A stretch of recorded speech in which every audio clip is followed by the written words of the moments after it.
300 కోట్ల భూమి కబ్జా. ఎఫ్టీఎల్ బఫర్ జోన్లో త్రిపుర కట్టడాలు, 3 చెరువుల్లో పాగా వేసి విల్లాల నిర్మాణాలు, వీటితో పాటు పక్కనున్న ప్రభుత్వ భూమి సైతం అన్యక్రాంతం. ల్యాండ్ మార్క్ 5 పేరిట 15 ఎకరాలు ఆంఫర్ట్. ఇది ఎక్కడ? ఇది చెరువులు ప్రభుత్వ భూములే లక్ష్యంగా త్రిపుర తన మార్కు దందాను యథేచ్ఛగా కొనసాగిస్తున్నది. విలువైన స్థలాలు కబ్జా చేస్తూ ఏకంగా విల్లాలు నిర్మిస్తున్నది.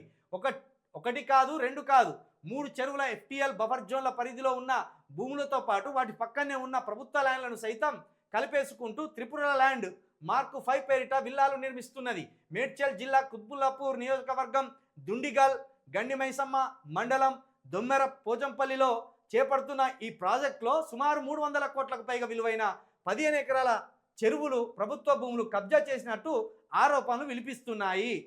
మరి వీటి వెనుక త్రిపుర అనే ఓ సంస్థ దాదాపు 300 కోట్ల విలువైన భూమిని కబ్జా పెట్టినట్టు తెలుస్తున్నది. ఇక్కడ త్రిపుర 5 పేరుతోటి ఈ నిర్మాణాలు జరుగుతున్నాయట. ఈ 300 విలువైన కోట్ల భూమి కూడా 3 చెరువులకు సంబంధించిన ఎఫ్టీఎల్ బఫర్ జోన్లకు సంబంధించిందట. మరి ఇంత యజేచ్ఛగా వీడు కడుతుందంటే ఇవి ఇంకా కొత్తగానే కనబడుతున్నాయి. వీటి నిర్మాణాలు చూస్తే కొత్తగానే కనబడుతున్నాయి. ఓన్లీ పిల్లర్లు వేసిండ్రు కొన్ని దిక్కుల స్లాపులు వేసిండ్రు. మరి ఇది ఇంత యజేచ్ఛగా కడతా అంటే మన హైడ్రా పోలేదా అక్కడికి? మన హైడ్రా ఆఫీసర్ గారికి కనబడలేదా ఇక్కడ? లేకపోతే మన రేవంత్ రెడ్డి గారికి కనబడలేదా ఇక్కడ? బుల్డోజర్లు అక్కడికి పోయే ధైర్యం రాలేదా? 300 కోట్ల రూపాయలాట.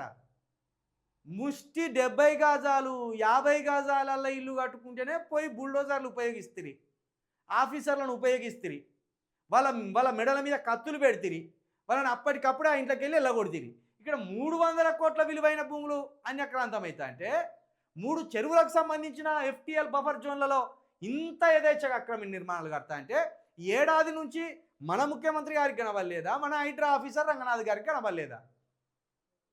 దీని మీద పడాలి ఇప్పుడు. నిజంగా మీకు నీతి నిజాయితీ ఉంటే ఇక్కడ మీ 300 కోట్ల రూపాయలలో మీకు 3 రూపాయలు కూడా మీ చేతికి ముట్టకపోతే, మీ అధికారుల చేతులను ఈ త్రిపుర సంస్థకు సంబంధించిన యాజమాన్యం తడపకపోతే ఈ 300 కోట్ల విలువైన భూమిని మళ్ళీ వెనక్కి లాగవలసిందే. ఆ అక్రమ నిర్మాణాన్ని తక్షణం కూల్చవలసిందే.